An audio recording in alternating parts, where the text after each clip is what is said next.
പാശ്ചാത്യ രാജ്യങ്ങളിൽ യുദ്ധം ഇങ്ങനെ കൊടുമ്പിരി കൊണ്ട് നിൽക്കുമ്പോൾ ഭാരതത്തിലെ ജനങ്ങൾക്ക് ഏറ്റവും ഫലപ്രദമാകുന്ന തരത്തിലാണ് കേന്ദ്ര സർക്കാർ ഓരോ നീക്കങ്ങളും ഓരോ ദിവസവും നടത്തുന്നത്.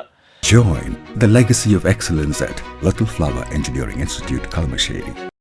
ഇങ്ങനെ ഒരു ആക്രമണം ഉണ്ടാകുമെന്ന് ഇന്ത്യക്ക് നേരത്തെ തന്നെ ഒരു ദീർഘവീക്ഷണമുണ്ടായിരുന്നു. അതുകൊണ്ടാണ് തുടക്കം മുതൽ തന്നെ കേന്ദ്ര സർക്കാരും അതോടൊപ്പം തന്നെ കേന്ദ്രമന്ത്രി നിതിൻ ഗഡ്കരി അടക്കം പല പ്രാവശ്യം പറഞ്ഞത്, നിങ്ങൾ ഇലക്ട്രിക് സ്കൂട്ടറിലേക്ക് മാറൂ, പെട്രോളും ഡീസലും ഒക്കെ ഉപയോഗിക്കുന്നത് കുറയ്ക്കൂ, കൂടുതലായി ഇലക്ട്രിക് സ്കൂട്ടറിനെ ആശ്രയിക്കൂ എന്ന ഒരു നിർദ്ദേശം രാജ്യത്തെ ജനങ്ങൾക്ക് നൽകിയത്. നിതിൻ ഗഡ്കരി എന്ന കേന്ദ്രമന്ത്രി രാജ്യത്തെ മറ്റു മന്ത്രിമാർക്ക് ഒരു മാതൃകയാണ്.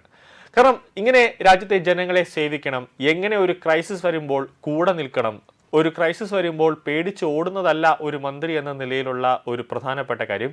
ജനങ്ങളുടെ കൂടെ നിൽക്കണം. അത് മാത്രമല്ല, ജനങ്ങൾക്ക് ബുദ്ധിമുട്ടുണ്ടാകാത്ത രീതിയിൽ, അവർക്ക് ഒരു പ്രശ്നം ഉണ്ടാകാത്ത രീതിയിൽ അവരറിയാതെ തന്നെ ഓരോ മാനേജ്മെൻറ്റും, അതായത് ഓരോ പ്രശ്നങ്ങളും എളുപ്പത്തിൽ തന്നെ അതിൻ്റെ ഒരു സൊല്യൂഷൻ കണ്ടെത്തുന്ന ഒരു രീതിയിലായിരിക്കണം ഒരു മന്ത്രിയുടെ ഒരു പ്രവർത്തനം എന്ന് പറയുന്നത്. അതിൽ 100% ഒരു വിജയം നിതിൻ ഗഡ്കരി നേടിയിട്ടുണ്ട് എന്നതിൽ യാതൊരു സംശയമില്ല. അങ്ങനെയാണ്, അതുകൊണ്ടാണ് മറ്റു മന്ത്രിമാർക്കെല്ലാം ഒരു മാതൃകയായി നിതിൻ ഗഡ്കരി ഇങ്ങനെ നിൽക്കുന്നത്.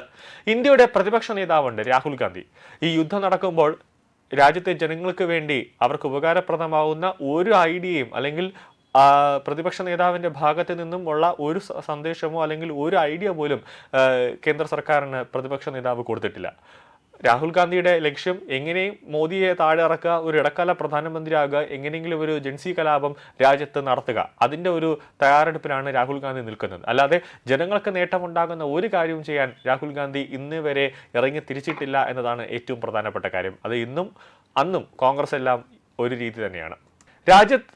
ഒരു രാജ്യം എങ്ങനെ ഭരിക്കണം, ജനങ്ങൾക്ക് എങ്ങനെ ഒരു മാതൃകയാകണമെന്ന് മോദി മറ്റ് രാജ്യങ്ങൾക്ക് ഒരു മാതൃകയായി കാണിച്ചു കൊടുക്കുകയാണ്. അതുകൊണ്ടാണ് ലോകത്ത് ഏത് ഭാഗങ്ങളിൽ മോദി സന്ദർശനം നടത്തിയാലും മോദിയെ ഒരു ലോക നേതാവിനെയും സ്വീകരിക്കാത്ത തരത്തിൽ മോദിക്ക് ഗംഭീരമായ ഒരു വരവേൽപ്പ് ഓരോ ലോകരാജ്യത്തെയും തലവന്മാർ നൽകുന്നത്.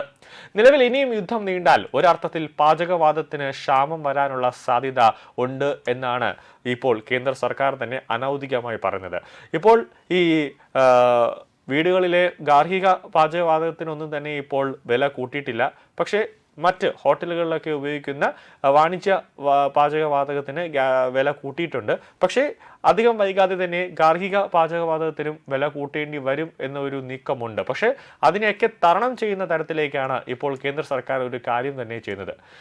അതായത് ഒരർത്ഥത്തിൽ നിതിൻ ഗഡ്കരിയുടെ ഒരു ബ്രില്യൻസ് ആണ് ഇവിടെ ഇപ്പോൾ സംഭവിച്ചത്. അതായത് നിലവിൽ LPGയേക്കാൾ വളരെ കുറഞ്ഞ ചെലവിൽ പ്രവർത്തിക്കാൻ കഴിയുന്ന തദ്ദേശീയമായ എത്തനോൾ അധിഷ്ഠിത പാചക സ്റ്റൗ ഉടൻ പുറത്തിറക്കുമെന്ന് കേന്ദ്രമന്ത്രി നിതിൻ ഗഡ്കരി പറഞ്ഞിരിക്കുകയാണ്.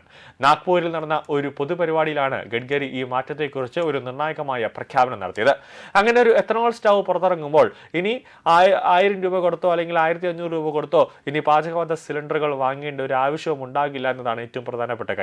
കരിമ്പ്, ചോളം, കാർഷികാവശിഷ്ടങ്ങൾ എന്നിവയിൽ നിന്ന് നിർമ്മിക്കുന്ന ഒരു ജൈവ ഇന്ധനമാണ് എത്തനോൾ. സാധാരണ പാചക ഇന്ധനങ്ങളെ അപേക്ഷിച്ച് കാർബൺ മോണോക്സൈഡ് പോലുള്ള മാരകമായ വാതകങ്ങളുടെ പുറന്തള്ളൽ എത്തനോളിന് വളരെ കുറവാണ്. ഇറക്കുമതി ചെയ്യുന്ന LPGയെ ആശ്രയിക്കുന്നത് കുറയ്ക്കാനും അതുവഴി രാജ്യത്തിന്റെ സാമ്പത്തിക ഭദ്രത മെച്ചപ്പെടുത്താനും ഇത് സഹായിക്കും. മാത്രമല്ല, കരിമ്പ്, ചോളം, അതോടൊപ്പം തന്നെ കർഷകർക്ക് കൂടുതൽ വരുമാനം ലഭിക്കാനും ഇത് വഴിയൊരുക്കുമെന്നാണ് കേന്ദ്ര സർക്കാർ പറയുന്നത്. 2014 പെട്രോളിൽ വെറും 1.5% മാത്രമായിരുന്ന എത്തനോൾ മിശ്രണം 2025ഓടെ 20% ഉയർത്താൻ ഇന്ത്യക്ക് സാധിച്ചിട്ടുണ്ട്.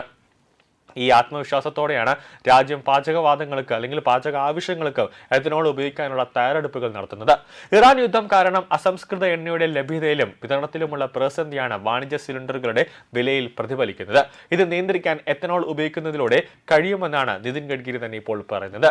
അതായത് ഓരോ ദിവസവും കേന്ദ്ര സർക്കാർ പുതിയ കണ്ടെത്തലുകൾ, പുതിയ മാറ്റത്തിലേക്ക് വഴിവെക്കുമ്പോൾ അത് വരും ദിവസങ്ങളിൽ ഇനിയിപ്പോൾ LPGക്ക് വിട എന്ന രീതിയിലേക്ക് കാര്യങ്ങളെത്തുന്നു. ജനങ്ങൾ കൈ നീട്ടി, വീട്ടമ്മമാർ, അതോടൊപ്പം തന്നെ ഭക്ഷണം ഉണ്ടാക്കുന്ന ആണുങ്ങൾ എല്ലാം തന്നെ ജനങ്ങൾ കൈ നീട്ടി ഈ എത്തനോൾ സ്റ്റൗ സ്വീകരിക്കുമെന്ന കാര്യത്തിൽ യാതൊരു സംശയമില്ല. അങ്ങനെ വരുമ്പോൾ അവർക്ക് എല്ലാ മാസവും 1000 രൂപ ചെലവ് ഉള്ളത് കുറഞ്ഞ് ഒരു 200 അല്ലെങ്കിൽ 250 രൂപയുടെ കാര്യത്തിലേക്ക് അടുക്കള സുഗമമായി തന്നെ മുന്നോട്ട് കൊണ്ടുപോകാൻ സാധിക്കുമെന്ന കാര്യത്തിൽ സംശയമില്ല.